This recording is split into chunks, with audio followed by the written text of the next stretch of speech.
Bienvenue sur Info 83 dans notre rendez-vous consacré au municipal 2020.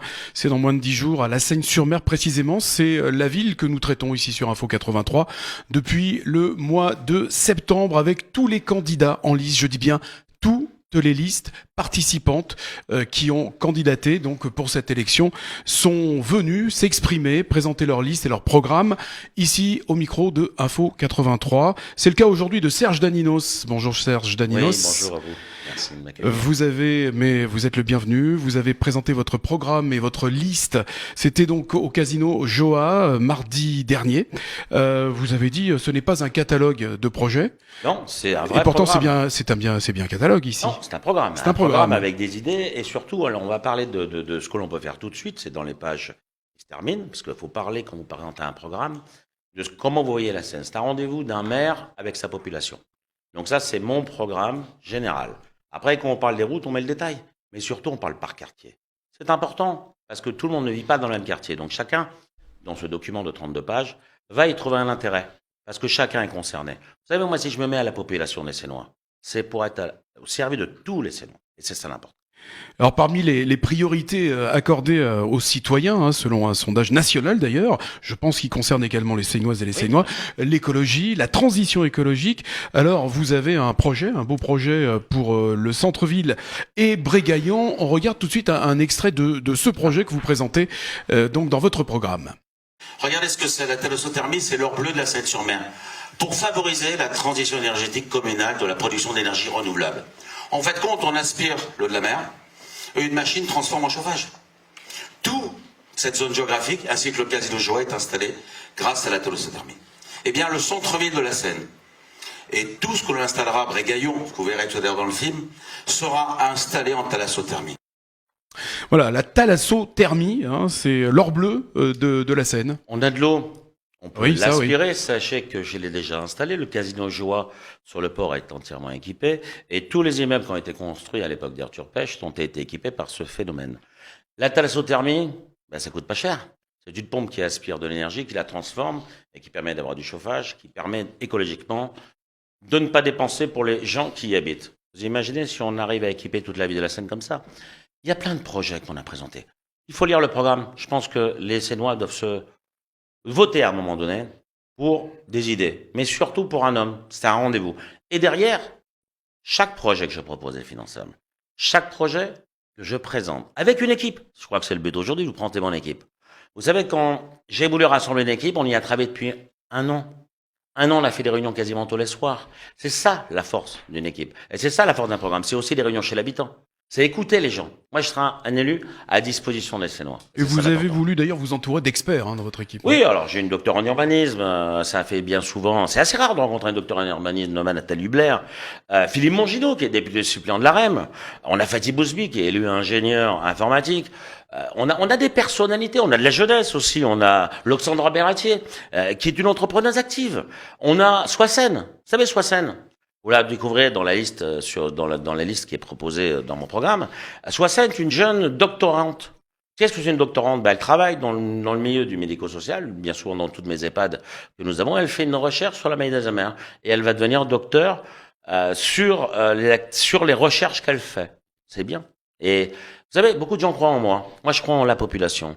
Je crois en les jeunes. Je crois en mon équipe. Parce que, vous voyez, j'ai eu l'avantage aussi d'avoir Patrick Martinac. Patrick Martinac, on était opposants à l'époque ensemble. Mais Patrick a une forte personnalité, mais il a surtout de bonnes idées. Et puis, vous savez, avec lui, on a fait un duo d'enfer. Et toute mon équipe, on est une grosse équipe, on est 49. Alors, on va revenir au programme, Serge Daninos, parce que c'est important pour les Sénoises et les Sénois. Que proposez-vous donc pour la ville de la Seine si vous êtes élu au soir du 22 mars, bien sûr? La sécurité. Alors, vous, la sécurité, Serge Daninos, vous faites appel à l'intelligence artificielle. Alors, vous savez, je suis pas Serge qui fait un appel à l'intelligence artificielle. Ça existe déjà. Oui. Vous prenez les avions, je pense, Merci. dans votre vie, vous allez à l'aéroport de Roissy, Charles de Gaulle. Toutes les villes, comme Nice, est équipée de ce type de caméra. En fait, ça donne comme avantage, c'est qu'on n'a pas besoin d'avoir quelqu'un derrière en permanence. L'intelligence artificielle, c'est la caméra et l'ordinateur qui vous dit le risque. Quand vous allez prendre un avion, si vous avez quelqu'un qui a un risque de faire un attentat, ou quelqu'un qui n'est pas bien, c'est répertorié. Et c'est l'intelligence artificielle qui fait ressortir l'information. et qui envoie l'information. Eh ben, c'est pareil. Nous, moi, je vais protéger les loin.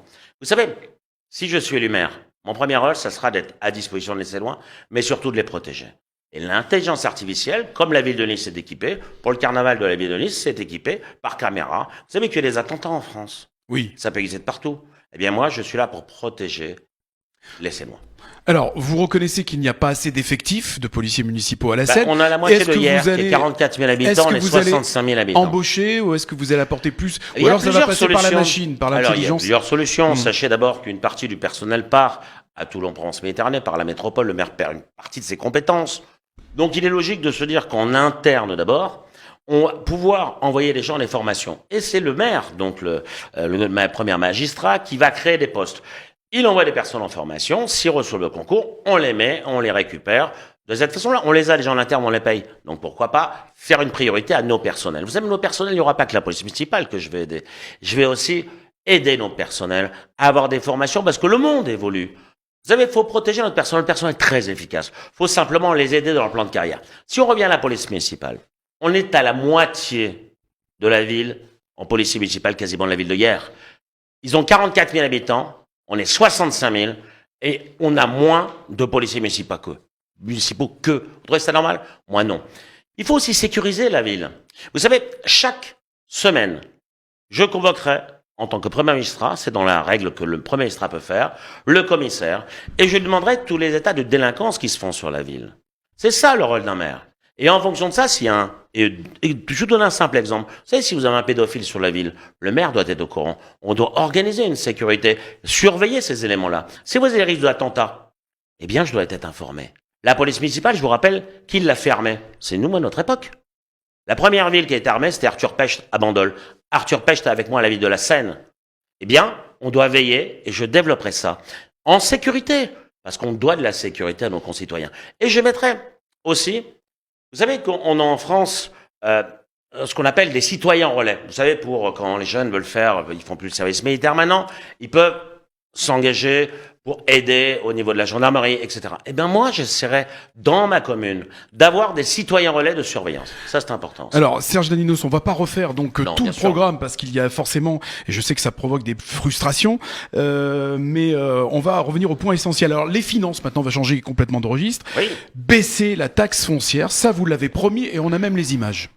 Eh bien, croyez-moi que si vous m'élisez maire, je baisserai la taxe foncière. C'est-à-dire que je vais la faire harmoniser dans les 11 communes qui sont avec nous. Je vous rappelle un point qui est important. Vous savez qu'on a un parc office HLM, on est passé à la métropole. Et bien maintenant, on va avoir des Hiérois qui peuvent habiter à la Seine. On peut avoir des habitants de la Garde, c'est la loi. Eh bien, l'harmonisation de la taxe foncière, de la taxe sur l'eau et des ordures ménagères, c'est réglementaire. Eux, ils doivent monter, et nous, on doit baisser. Merci. Serge Daninos, alors effectivement, c'est possible dans la métropole, l'harmonisation des taxes avec les villes de la métropole, mais vous pensez honnêtement que les maires des 11 autres communes de la métropole vont accepter de payer pour la Seine-sur-Mer? Eh bien, je vous rappelle que je vous l'avais diffusé il y a quelques instants. Est-ce que nous, on va accepter que dans notre office HLM, il y a des gens de hier, il y a des gens de la Garde, il y a des gens de la Valette? C'est la règle. La métropole... Mais est-ce que c'est pas un risque de se mettre en conflit au sein de la Mais métropole? attendez, si vous voulez rien obtenir, vous continuez à élire des gens qui vont rien faire pour la vie de la Seine. Bien sûr que vous avez raison. C'est pour ça qu'il se passe rien, que vous avez un maire qui a rien obtenu. C'est pour ça que si vous votez Biquet, si vous votez Torres, vous n'obtiendrez rien. Parce qu'ils sont aux pieds et aux mains d'Hubert Falco. Moi, je ne serai ni aux pieds et aux mains d'Hubert Falco. Par contre, je vous rappelle que quand moi j'ai obtenu 260 millions d'euros à l'époque pour l'ANRU, combien le maire de Toulon à l'époque a obtenu? Eh bien, j'ai obtenu beaucoup plus que lui. Ça ne me fait pas peur. Hubert Falco, si je suis vice-président, la règle de l'unanimité existe. Eh bien, je me battrai pour qu'elle soit appliquée, y compris en système de blocage, tant que la loi n'est pas appliquée. Parce que c'est la loi, c'est pas Serge Daninos qui décide. C'est dans le texte. Regardez mon documentation, mon programme. C'est la loi du 16 décembre 2010. Il y a les décrets, il y a tout. On doit appliquer la loi. Alors- On serait bien l'absolu métropole à pas l'appliquer. Vous avez Aix-Marseille, ça a grincé les dents. Ils l'ont harmonisé sur 10 ans. Pourquoi pas le faire? Et d'ailleurs, vous allez faire la même chose aussi, vous prévoyez, pour la gestion des ordures ménagères et Mais de c'est la l'eau loi. également. Vous avez Voilà. la taxe foncière, les ordures ménagères, la taxe sur l'eau. Voilà. C'est engagé déjà la taxe sur l'eau et les ordures ménagères dans la réflexion de tout l'Empire méditerranéen. Il faut simplement maintenant, bien sûr que c'est pas électoraliste pour le maire de Sifo, bien sûr que c'est pas électoraliste pour le maire de hier, bien sûr. Mais à un moment donné, les élections. Et d'ailleurs, je vous rappelle que c'est une harmonisation fiscale que de 2018 à 2020, ils ont déjà fait l'harmonisation fiscale. C'est un contrat fiscal qui est dans les 12 communes. Bien maintenant, en 2020, il doit être représenté. Je ferai voter ce que dit la loi. Pas autre chose. D'accord, on va avancer, Serge Daninos, Bien le sûr. centre-ville, préoccupation également, enfin priorité, on va dire plus exactement, plus que préoccupation, des citoyens et citoyennes. Vous allez chercher l'ANRU 2, comme vous l'avez fait une première fois, et doubler d'une demande de zone franche. Alors, vous savez, faut être clair. Quand ça marche dans des villes, faut aller chercher ce qui marche. La ville de la Seine, à l'époque, a eu une zone franche, qui est l'espace santé 1, espace santé 2, espace santé 3. Ça a permis que tous les médecins se précipitent là-bas. Ils n'ont pas été sur la ville de Sifo, ils n'ont pas été sur la ville de Bandol. Ils sont tous installés en groupe. Une zone franche ramènera du monde au centre-ville. Une zone franche ramènera des médecins, des infirmières, des avocats. Eh bien oui, je veux une zone franche. On a, normalement, les dernières zones franches peuvent être revues avant décembre 2020. On est bientôt, on est loin d'être à la fin de l'année. Et je vous rappelle que j'ai été chercher la majorité présidentielle, gouvernementale, pour obtenir ce chose que n'obtiennent pas, ce que ne tiennent pas les autres. Eh bien, j'irai chercher ce qu'il faut. Oui, vous je avez m'engage. déjà pris les contacts Bah oui, bien sûr, bah, vous c'est- croyez. Je l'ai dit quand j'ai été au Sénat, ça a fait bien sûr tout le monde. Mais dites-vous bien que tout le monde disait que j'aurais pas d'investiture. J'y vais agir à la droite constructive. Je vous rappelle que le Premier ministre, il l'a. C'est la même investiture, le Premier ministre. Alors, toujours dans les projets, la stratégie maritime aussi, donc le Rungis de la mer, Oui. ça, Brégaillon va retrouver de l'emploi, ou la Seine-sur-Mer va retrouver de l'emploi. Alors, est-ce que ça, vous savez pourquoi on a perdu le Rungis et que le Roro est parti? Vous allez nous l'expliquer, Eh Serge bien, Daninos. simplement parce qu'on a un Rungis, c'est des fruits et des légumes que vous faites rentrer. Pour ça, il faut un agrément phytosanitaire. Bien, un agrément phytosanitaire simple. Eh bien, Marseille là, le Havre là, et la Seine-sur-Mer ne l'a pas. C'est pour ça que les Turcs sont partis. Moi, j'ai déjà négocié avec l'État, avec le gouvernement, pour obtenir sur mon Rungis, à la Seine-sur-Mer, un atelier Rungis phytosanitaire, c'est-à-dire qu'on puisse stocker des légumes, des fruits dans des règles d'hygiène de sécurité européennes. Et oui, j'ai pris des contacts. Oui, regardez sur mon Facebook. Oui, j'ai mangé avec des consuls, le consul du Sénégal, le consul de la Tunisie, le consul d'Algérie. Et bien sûr, on a déjà tissé. Vous dites-vous bien que si je suis élu, je le ferai tout de suite. C'est important pour nos dockers. Ils sont au carreau, là, pour l'instant. Qui pense à eux? Moi. Retour à l'emploi, vous savez combien de postes ça peut... Eh ben, pour l'instant, vous avez déjà plus de 200 personnes qui sont parties au carreau depuis 8 mois. Mhm. À part moi qui en ai parlé. Est-ce que vous avez les autres élus qui en ont parlé? Est-ce que vous avez un seul programme qui, dans tous mes candidats concurrents, en parle? Ben, moi, j'ai été chercher le moyen de faire que ça existe. Je pense que c'est important. Mon programme va permettre de créer de l'emploi. On est de la richesse, parce qu'à l'époque, ça a été construit en immeuble, ce qui a permis d'avoir des foyers fiscaux nouveaux. Mais maintenant, ce qui marchera pour la ville de la Seine, c'est les emplois ensemble que l'on va créer. Et je vous assure que dans les projets, dans mon programme que je propose, eh bien, il y a beaucoup d'emplois qui vont être créés. C'est ça, l'important. Un projet qui vous tient à cœur, Serge Daninos, c'est, vous en avez parlé assez régulièrement, le pôle femmes, mère, enfant. Oui. Voilà. Alors, Maison donc, d'essence, bien sûr. l'une de vos candidates concurrentes dit que ce n'est pas possible. Sandra Torres dit que ce Ah n'est oui. pas possible. Vous dites la loi le permet avec la loi datant de 2013, du 6 décembre très exactement, autorisant l'expérimentation des maisons de naissance et un décret de 2015 qui autorise la création de maisons de naissance, l'expérimentation Pendant 5 ans, plus depuis exactement. 2013. Alors, on a un petit extrait justement où vous abordez le sujet justement. plaisir. Voilà, Merci. on écoute.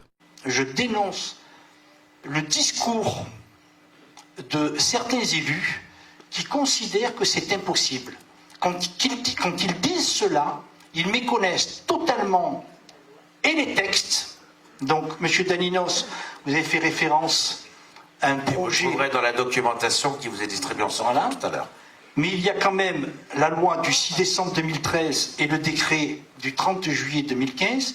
Il y a les expériences qui ont été évaluées par l'HAS, Haute Autorité de la Santé, qui dépend directement du ministère de la Santé et qui a évalué positivement ces expériences. Et effectivement, ce projet de loi a pour objet de permettre sur l'ensemble du territoire national, y compris la Seine-sur-Mer, de créer la maison de la naissance.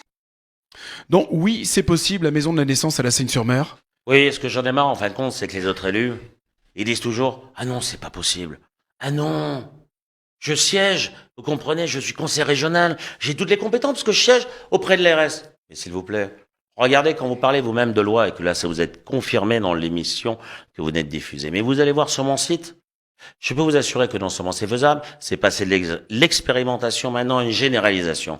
Et entre parenthèses, vous savez d'où ça vient? De l'OMS, l'Office mondial de la santé, qui au niveau mondial a demandé, parce qu'il y a des déserts géographiques dans le monde où on ne peut plus naître. C'est pas nous qui l'avons inventé. Mais arrêtez de dire que c'est pas possible. Intéressez-vous, soyez compétents. C'est pas parce que vous êtes élu que vous êtes compétent. Moi, quand je ne sais pas, eh ben, je vais rechercher. Je m'y intéresse.